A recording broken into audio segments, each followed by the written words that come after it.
اللہ الرحمن الرحیم۔ حضرات عزیز وقار،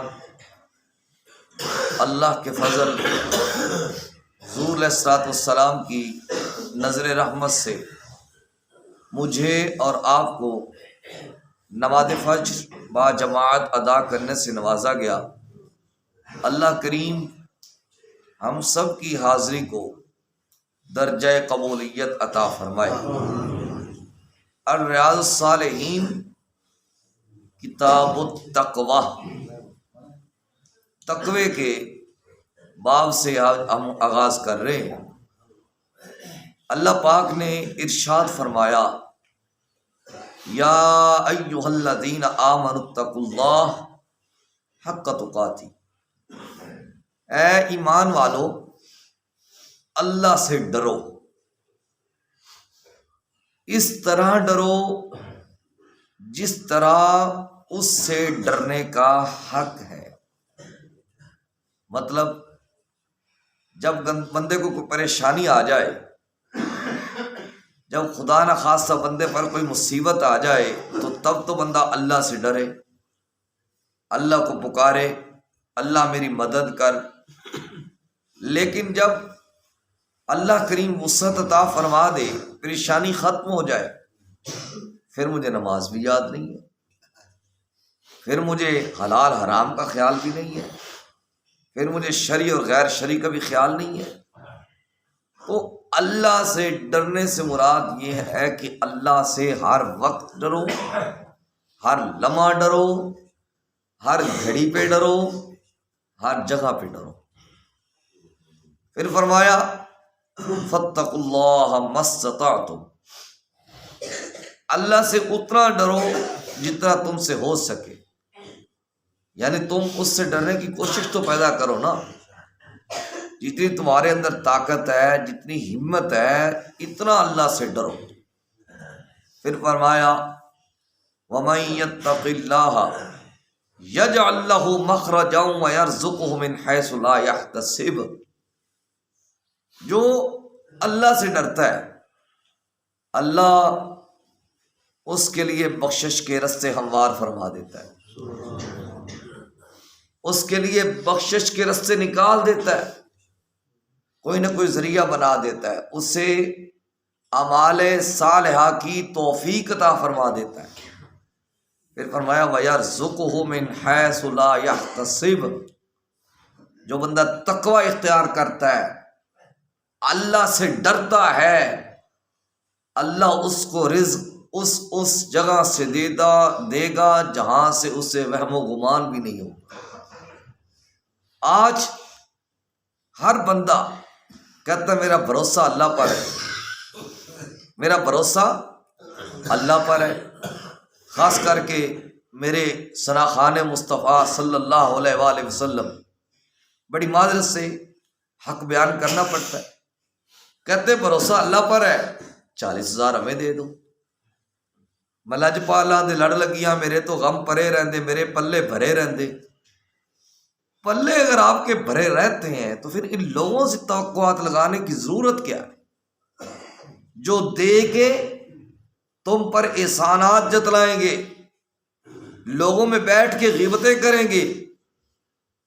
فلاں مولوی صاحب کو ہم نے بلایا، اس نے 60,000 لیا، فلاں نعت خواہ کو بلایا، اس نے 50,000 لیا۔ پھر جس شعر پہ نوٹ آتے رہے وہ شعر بار بار چلتا رہا، یہ چودھری صاحب کی نظر ہے، یہ بھٹی صاحب کی نظر ہے، یہ فلاں کی نظر ہے۔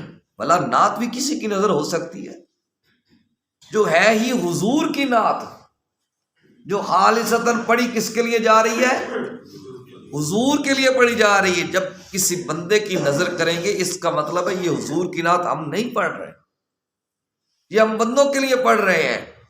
وہ حضور کی نظر کر کے دیکھ، وہ تمہیں دنیا اور آخرت میں نواز نہ دے تو پھر کہہ دینا۔ ہر وقت، ہر لمحہ، ہر ساعہ ہمیں عطا کرتے ہیں حضور۔ جب ہم ہیں ہی، ہماری اوقات یہ ہے کہ اپنی اوقات صرف اتنی ہے، کچھ نہیں، بات صرف اتنی ہے، کل بھی ٹکڑوں پہ ان کے پلتے تھے، اب بھی ٹکڑوں پہ ان کے پلتے ہیں۔ جب میری اور آپ کی اوقات یہ ہے، پھر یہ کیوں کہتے ہیں اتنا دیا سرکار نے مجھ کو اتنی میری اوقات نہیں؟ یہ تو کرم ہے ان کا، ورنہ مجھ میں تو کوئی بات نہیں۔ یہ جب 40,50,50 ہزار کی ڈیمانڈ آ جاتی نا، پھر یہ باتیں ختم ہو جاتی ہیں، پھر محض ایک فارمیلٹی پوری کی جا رہی ہوتی ہے، پھر نہ نعت سننے والوں پہ اثر ہوتا ہے نہ نعت پڑھنے والوں پہ اثر ہوتا ہے۔ جب بھروسہ اللہ رسول پر ہے، اعلیٰ حضرت رحمت اللہ علیہ فرماتے نا، اس گلی کا گدا ہوں میں جس میں مانگتے تاجدار پھرتے ہیں، مانگتے تاجدار پھرتے ہیں۔ تو جب اللہ پر بھروسہ کریں گے، رسول اللہ صلی اللہ علیہ وآلہ وسلم پر بھروسہ کریں گے، تو اللہ وہاں سے رزق دے گا جہاں میں ہمیں وہم و گمان نہیں ہوگا، اور حقیقتاً اللہ دیتا ہے، بندہ اس پہ یقین کر کے تو دیکھے۔ ہاں جو شرعی مسئلہ ہے، مثلا کہیں پہ نعت خوانی کرنے کے لیے جانا ہے، تو اگر خطاب کرنے کے لیے جانا ہے، جو شرعی مسئلہ ہے جو ہم ڈیمانڈ کر سکتے ہیں، وہ کنویس کی ہم ڈیمانڈ کر سکتے ہیں، یعنی اس کی ہمیں ضرورت ہے۔ اگر ہم کنویس کی ڈیمانڈ نہیں کریں گے، پھر ہماری جو پچھلے معاملات ہیں وہ ڈسٹرب ہو گئے، اور ہر جگہ پہ رات نہیں ٹھہرا جاتا۔ یعنی کنویس کا ہم مطالبہ کر سکتے ہیں، وہ شرعاً جائز ہے، اور جو بلا رہے ہیں ان کو بھی اس لحاظ میں تعاون کرنا چاہیے۔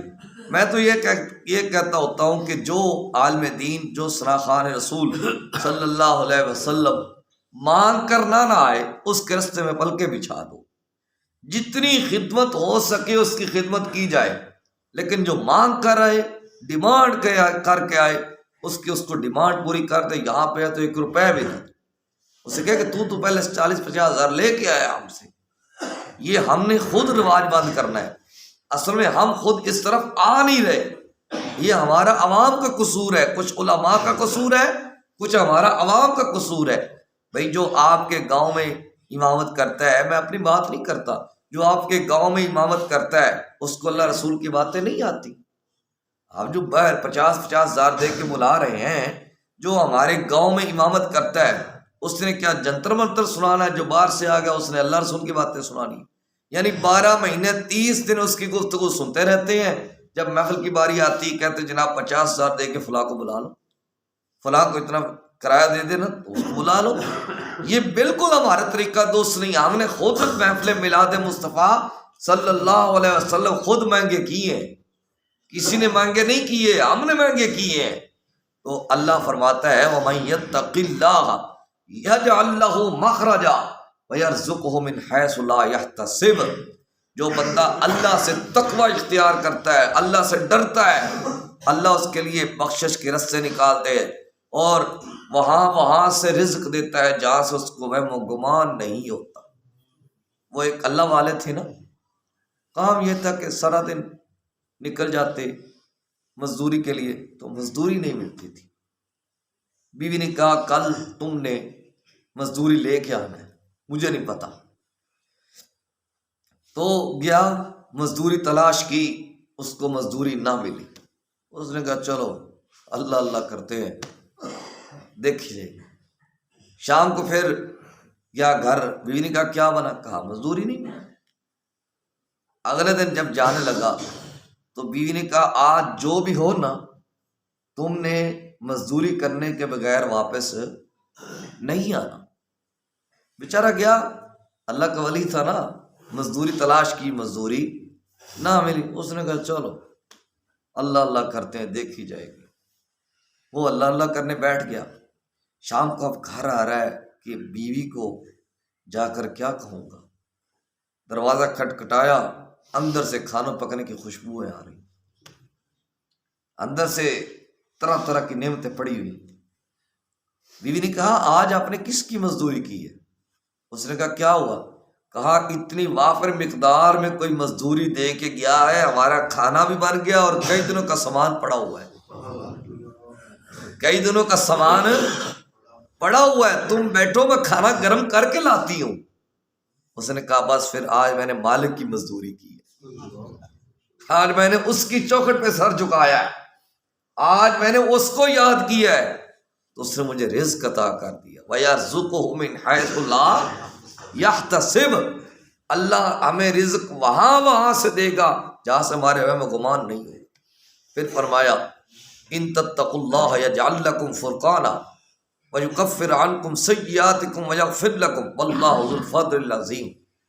اگر تم اللہ سے ڈرو گے، تقوی اختیار کرو گے، تو وہ تمہیں ایسی صلاحیت عطا کر دے گا جس کے ذریعہ سے تم حق اور باطل کے درمیان فرق کر سکو گے. یہ پہلا انعام. دوسرا انعام وہ تمہارے گناہوں کو مٹا کے نیکیوں میں بدل دے گا، تمہاری بخشش فرما دے گا. واللہ ذو الفضل العظیم. اللہ کا فضل بڑا عظیم. پھر فرمایا یا ایھا الذین آمنوا اتقوا اللہ. اے ایمان والو اللہ سے ڈرو. وقولوا قولا سدیدا. اور ہمیشہ سچ بولا کرو، سچی بات اختیار کرو. یہ تقوی کے متعلق کچھ آیات تھی جو آپ کے سامنے ذکر کر دیں.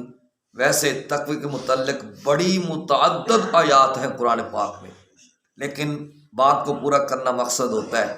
اللہ کریم ہمیں ان باتوں پہ عمل کرنے کی توفیق عطا فرمائے، ہمیں تقوی کی دولت سے مالا مال فرمائے.